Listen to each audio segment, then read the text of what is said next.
अलग अलग पंथों में, अलग अलग संप्रदाय में वो ज्ञान हमारे अंदर इतनी गहराई तक बैठ चुका है कि हम मूल ज्ञान को सुनने के बाद भी समझ नहीं पाते कि ये करना ठीक है या जो हम कर रहे हैं वो कर रहे हैं वो ठीक है। वो निबेड़ा नहीं कर पाते कि आज तक जो हमें बताया गया है वो ठीक है या जो आज बताया जा रहा है वो ठीक है। लेकिन जब मालिक की दया हो जाती है तो निबेड़ा हो जाता है।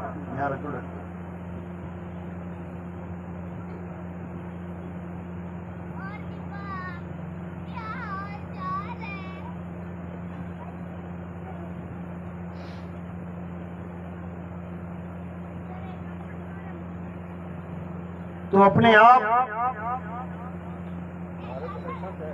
परमात्मा की कृपा होती है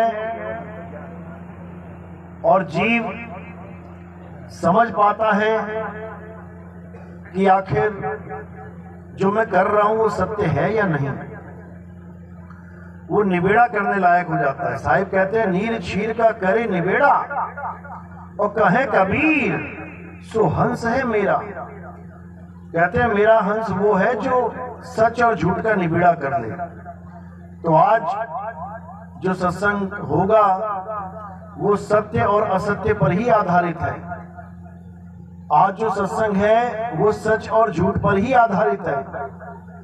आज जो सत्संग है वो पवित्र ज्ञान और मूल ज्ञान पे आधारित है।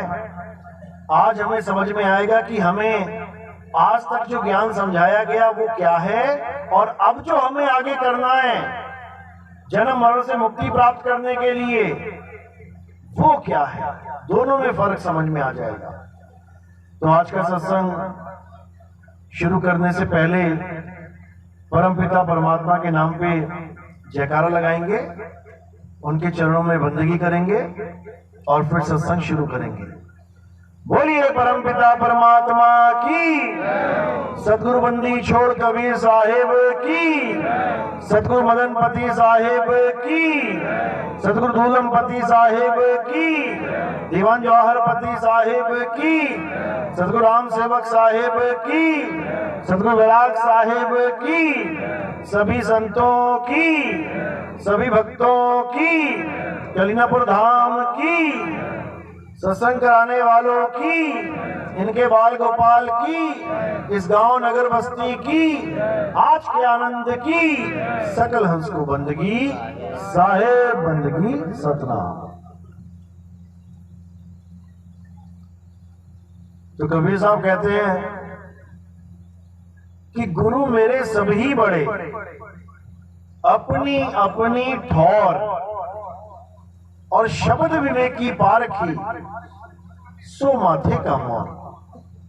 यानी किसी के भी जीवन में कोई भी गुरु, कोई भी महात्मा, कोई भी संत अगर आ गया है तो धन्य भाग आपके कि आपके जीवन में कोई संत पधारे।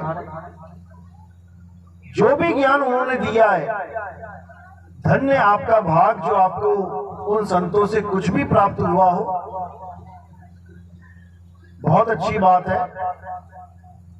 लेकिन साहिब कह रहे हैं गुरु मेरे सभी बड़े, अपनी अपनी ठौर। इसका मतलब कि संत तो सभी अच्छे हैं लेकिन इनकी ठौर एक नहीं है।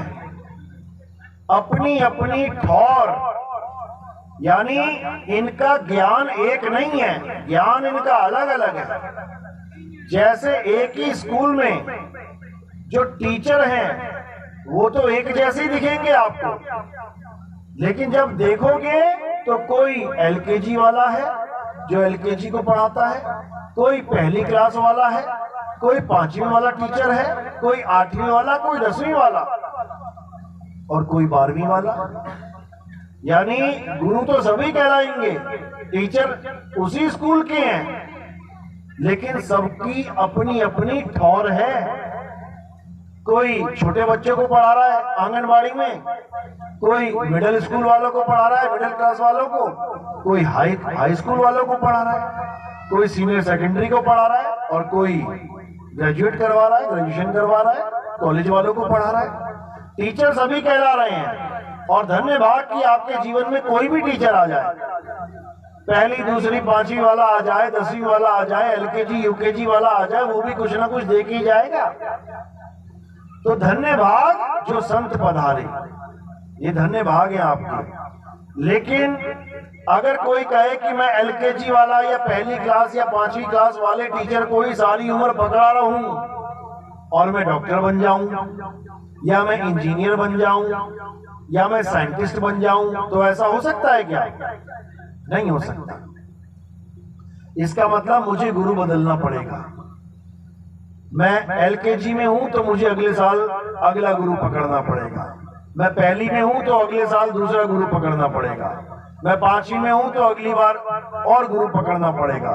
मैं 12वीं पास हो गया, अब कॉलेज में जाके दूसरा गुरु पकड़ना पड़ेगा।